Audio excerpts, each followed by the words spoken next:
Let's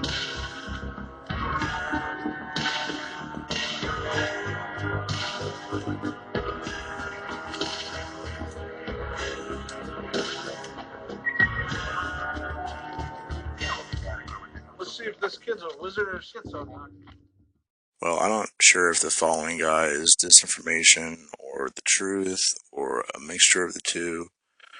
All I know is I don't know. So I'll let that be in your hands. He supposedly worked at Area 51 S4 on flying saucers that were backwards engineered and or original vehicles. But yeah, who knows? But here it goes.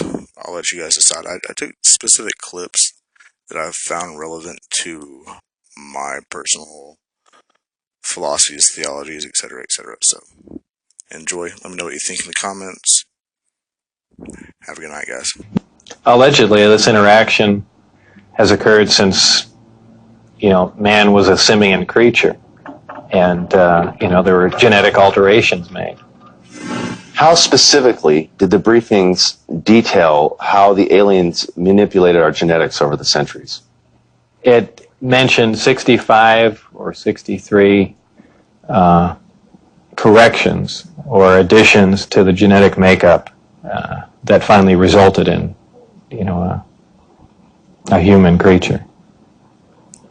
Allegedly, this interaction has occurred since, man was a simian creature, and, there were genetic alterations made. How specifically did the briefings detail how the aliens manipulated our genetics over the centuries? It mentioned 65 or 63 corrections or additions to the genetic makeup that finally resulted in, a human creature. Manipulated our genetics over the centuries. It mentioned 65 or 63 corrections or additions to the genetic makeup that finally resulted in, a human creature.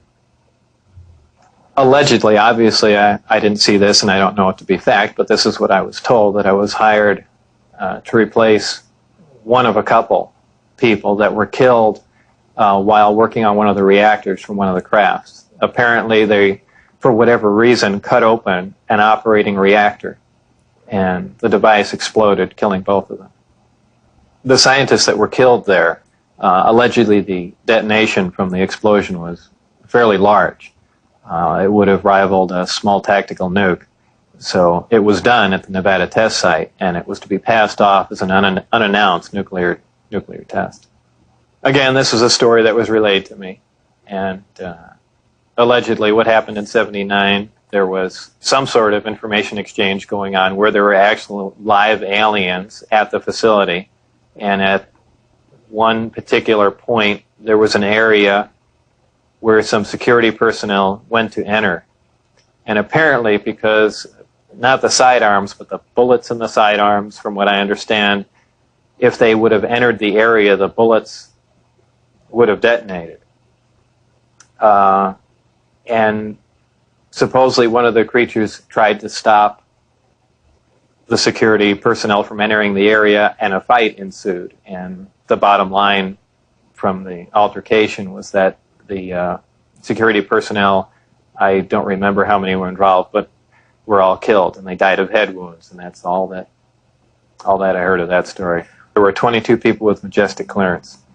I had majestic clearance. Majestic clearance was designated as clearance 38 levels above Q clearance, and Q clearance is the civilian top secret clearance.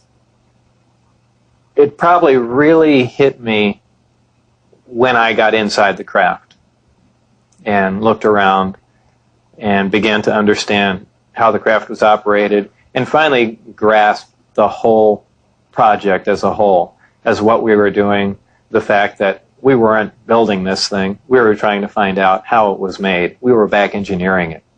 Normally the bus pulled around to the opposite end of the facility, which was the main entrance, and that's where we went in. On this particular occasion, it pulled up to one of the hangar doors, which were normally closed, and the last one was open. We came out, and I saw the disc in the hangar. Upon seeing it, it struck me that, well, this explains all the UFO sightings. Not thinking that it was an extraterrestrial craft, that this must have been some advanced form of fighter that we've been working on for years, and people have just caught it being tested, so on and so forth. And it never even occurred to me, even though I was looking at an extraterrestrial vehicle, that this wasn't man-made. People have asserted that, boy, that must have been the most exciting time in your life, and that's not the way it was. When I first got to look inside the craft, all I can say, it's an ominous feeling. You walk in there, and it feels as if you shouldn't be there. I know that sounds kind of corny, but it's a real ominous feeling. It's not an exciting feeling. It brings up a whole lot of questions in your mind. Well, where did this come from? And you know that they won't give you the answers to the whole story, but that's the only way I can describe it. There are 9, and their shapes vary. I only got to do a close inspection on one of them. The others I just briefly saw, and they pretty much varied. I give everything nicknames there. The one I worked on was kind of sleek looking, and I gave it the name the Sport Model. There was one that looked like a Jello mold. There was one that looked like a top hat. There was a disc that was turned up on its side, and it had a large projectile hole with the metal bent outwards on it. I can only surmise they were testing it to see if a projectile could penetrate it. Of course, it's just a guess on my part. But for the most part, they were pretty varied. I only entered the Sport Model. The other ones I wasn't allowed to loiter around, to go near, really even to look at. I just, at one point, walking through the hangar doors, all the bay doors between all the hangars were open, and I got a glimpse all the way down of the whole corridor. But that was the only time it was ever open.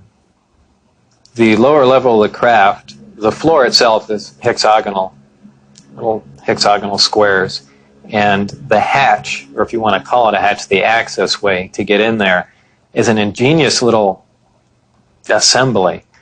It's a honeycomb structure, and if you put your fingers in one end of the honeycomb and push, all the honeycombs will collapse in on each other, making a hole. It's kind of a neat doorway, something that we could, use. I don't know what for, but I mean, it's something that I haven't seen before, and it's kind of a novel idea, but a very efficient, lightweight, very strong access way. I had to hang upside down in there to see the lower level, essentially, and there were 3 large gravity amplifiers. These devices looked like about a 2-foot diameter, 4-foot long piece of pipe hanging by a smaller piece of pipe from the level above, and they can be independently positioned.